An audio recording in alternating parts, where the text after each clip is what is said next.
Decisão difícil. Quem é o eu de Romanos capítulo 7? Essa é uma das passagens mais debatidas e mais difíceis da teologia paulina, das cartas de Paulo, e hoje nós vamos dar uma olhadinha nela através de lentes de um alemão chamado Werner Georg Kimmel, né? Que a partir de agora a gente vai falar Kimmel mesmo para abrasileirar um pouco essa pronúncia, né? Mas pessoal, se você caiu de paraquedas aqui no canal, para você ter um pouso tranquilo, não ficar se batendo nas árvores aí, só para contextualizar vocês, nós temos esse quadro aqui no canal Crítica Teológica de estudos paulinos. E nós começamos esses estudos paulinos que são vitalício, né? Vai até, sei lá, até eu ter paciência para gravar para vocês aqui.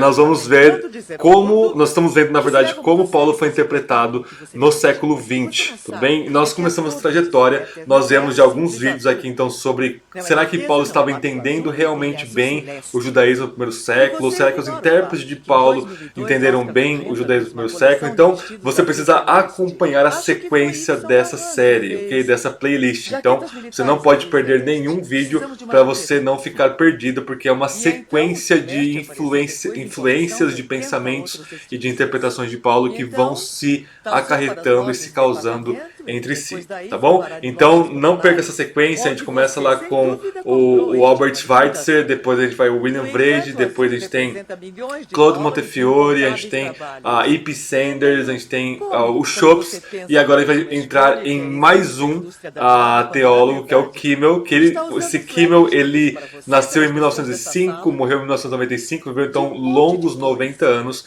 e foi um cara assim, um gêniozinho, ele é um genial, por quê? Com 23 anos, ele vem de uma família muito boa, o pai dele era doutor, especialista, ele tinha um tio que também estava envolvido nessas questões mais acadêmicas, e aos 23 anos ele não terminou a graduação dele, ele terminou o doutorado dele com o Márcio de Bellius lá na Alemanha.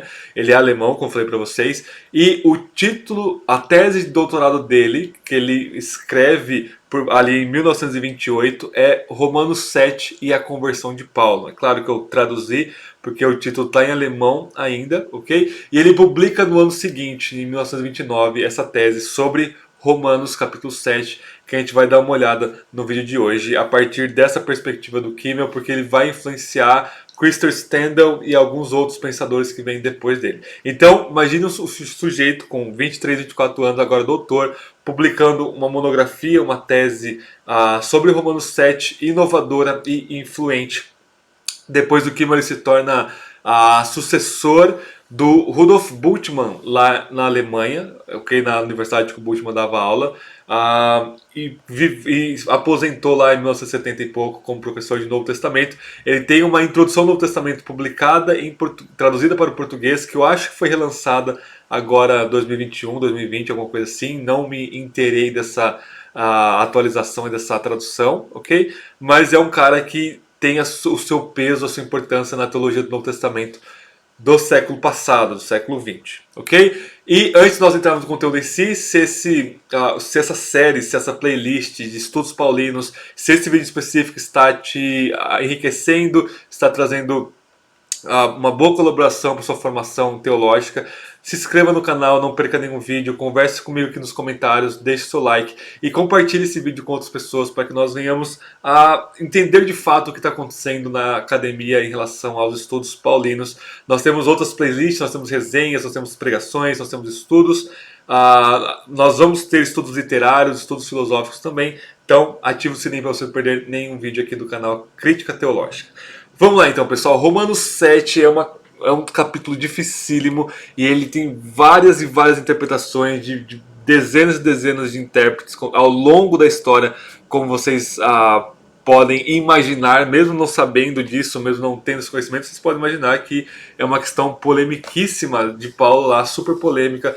Paulo, quem é o eu de Romanos 7? Ele fala do eu, né? Ele faz aquilo que não quer, ele encontra uma lei dentro dele diferente e ele quer fazer o bem, mas o mal que está nele o impede. Ele tem toda essa questão, ele está escravizado pelo pecado, mas ele termina agradecendo a Jesus Cristo. Bom, nós não vamos solucionar Romanos 7 para vocês no vídeo de hoje. A gente vai ver como o Kimmel vai interpretar Romanos 7, vai fazer um resumo da tese de doutorado dele lá de 28 e 29 do século passado, ok?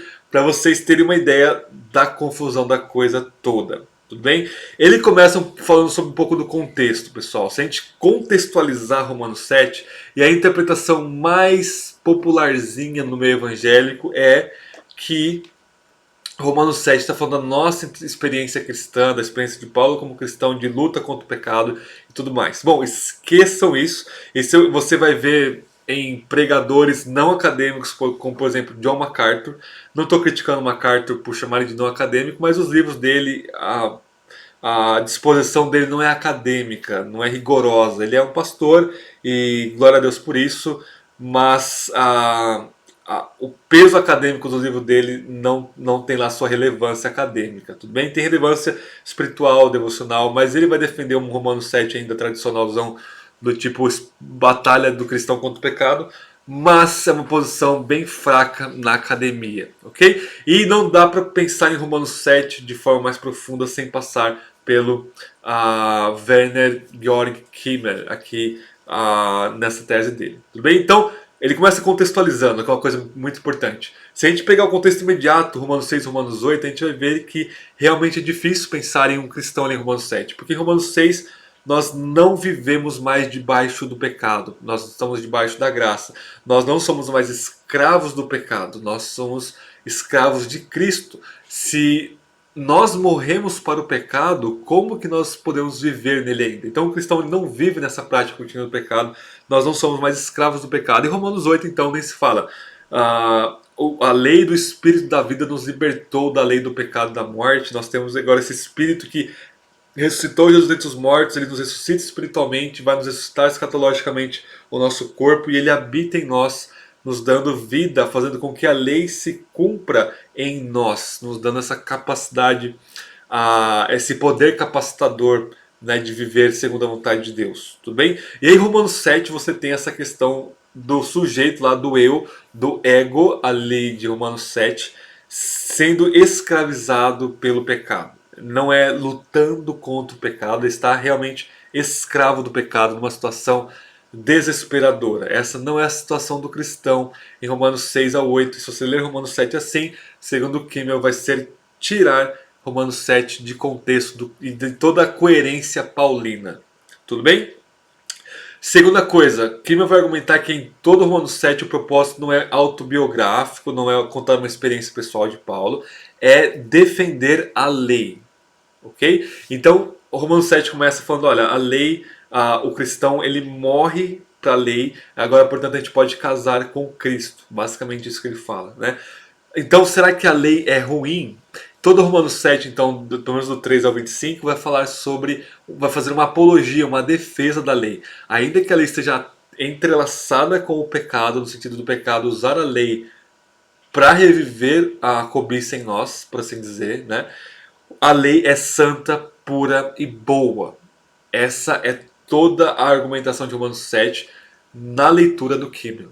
Ok? Então, o propósito de Romanos 7 é essa defesa da lei. Tanto no verso 7 ao 13, quanto no 14 ao 25, mantém-se o mesmo propósito maior de defender a lei, a Torá, a revelação de Deus como boa. O problema está em nós, no pecado.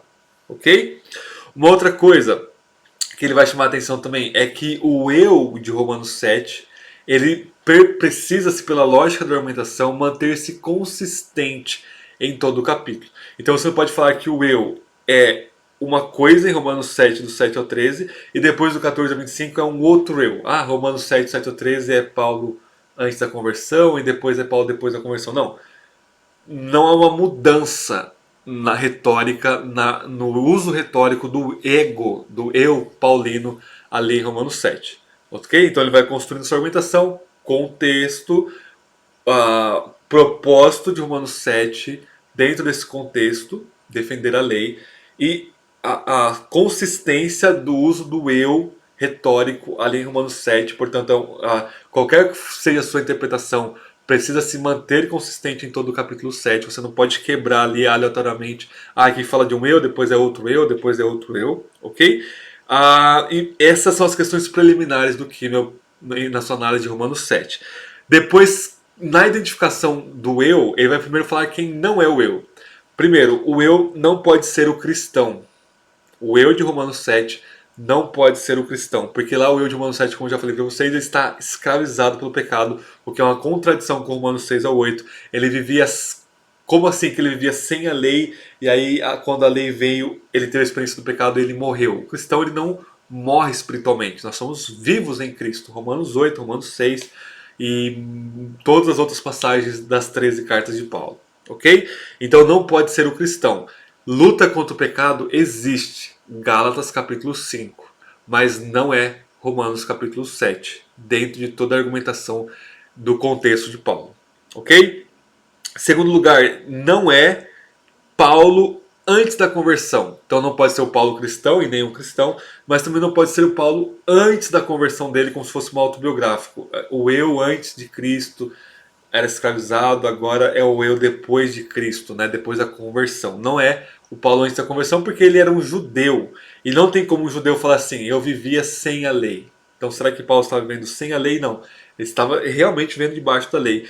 E a Filipenses 3 vai falar que ele não vivia assim lutando contra o pecado. Ele vivia uma consciência robusta. Esse é todo o ponto do vídeo, que eu adianto para vocês, mas que eu vou falar no final. Ok?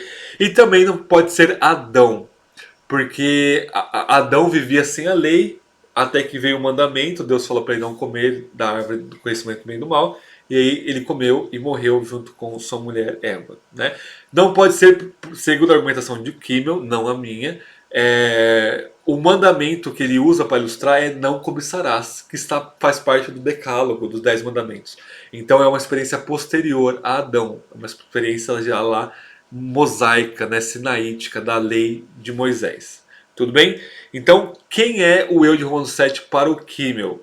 É a humanidade debaixo da lei.